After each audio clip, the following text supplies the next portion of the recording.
లక్ష్మి ఓ ఆవు కథ. రావులపల్లి ఒక చిన్న గ్రామం.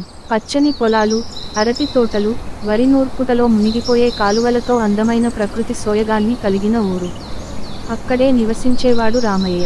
వయసు 50కి పైగా ఉన్నా ఇంకా కుర్రాడిలానే శ్రమించే రైతు. ఆయన భార్య వెంకటమ్మ, ఇద్దరు పిల్లలు చిన్న వయసులోనే చదువుల కోసం పట్టణానికి వెళ్ళిపోయారు. రామయ్య జీవితంలో అతనికంటే ఎక్కువ అనుబంధం ఉన్నది లక్ష్మి. ఇది ఒక తెల్లని గంగిరెద్దు తలతో ఉన్న ఆవు. 10 ఏళ్ల క్రితం ఊర్లో జరిగే జాతరలో రామయ్య ఈ ఆవును కొనుగోలు చేశాడు. అప్పటినుంచి ఆమె అతని జీవితంలో ఒక భాగమైపోయింది. ఆమె పేరే లక్ష్మి, ఎందుకంటే ఆమె వచ్చాకే రామయ్య ఇంట్లో శాంతి వచ్చింది, పాలు వచ్చింది, అంతకన్నా ముఖ్యంగా ఒంటరితనం తీరింది. ఆవు కాదు, కుటుంబ సభ్యురాలు. రోజూ తెల్లవారిన వేళ రామయ్య లక్ష్మిని దులిపి, పుల్ల జడ్డతో తిండి పెట్టి, చెట్ల నీడలో కూర్చోబెట్టేవాడు. ఆమె పాలను పీక్కొని ఊరిలోని చిన్న పిల్లలకు పంచేవాడు. ఎప్పుడైనా ఆమె బాగోలేనప్పుడు 6 రాత్రులు నిద్రపోవడం లేదు. ఆవు అన్నదంటే చాలామందికి పశువు అనిపించవచ్చు, కానీ రామయ్యకి ఆమె తన పిల్లలా, భార్యలా, స్నేహితులా అనిపించేది. ఆమె కళ్ళు మాట్లాడేవి. ఆకలిగా ఉన్నప్పుడు మృదువుగా మాట్లాడినట్టు మేకిరించేది. పక్కనుండి రామయ్య పోతే ఎప్పటికీ నెమ్మదిగా తల తిప్పి చూడేది. ఒకరోజు వెంకటమ్మ అడిగింది, "నువ్వు పిల్లల్ని కూడా ఇంతగా చూడవు రామయ్య, ఆ ఆవుకి మాత్రం నీ మానసికం అంతా ఇచ్చేస్తున్నావ్." రామయ్య చిరునవ్వు నవ్వి అన్నాడు, "అది నా పిల్లలే కాదు, నా మానవత్వాన్ని గుర్తుచేసే జీవితం కూడా." వాడిపోయిన కాలం, లక్ష్మికి శరీర సౌష్ఠవం తగ్గడం. కాలం గడుస్తూ వచ్చింది. 10 ఏళ్ల అనంతరం లక్ష్మి పెద్దవగా మారింది.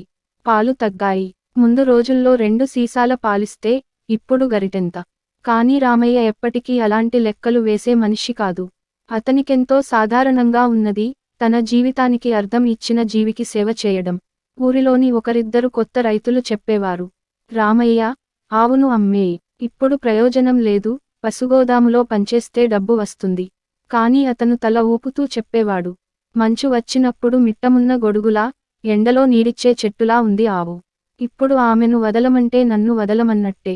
ఒక వేసవి కాలంలో లక్ష్మి తినడం మానేసింది. రామయ్యకు నిద్ర పట్టలేదు. ఊరిలోని వెటర్నరీ డాక్టర్ను తీసుకొచ్చాడు. 2-3 ఇంజెక్షన్లు వేశారు, మందులిచ్చారు. కానీ లక్ష్మి సద్దుమణగలేదు.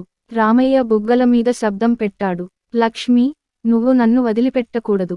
నీ మాట వినకపోతే నేనేం చేయను." ఆ రాత్రి రామయ్య ఆమె పక్కనే పడుకుని, ఆమె తలపైన చేయెట్టి నిద్రపోయాడు. తెల్లవారింది.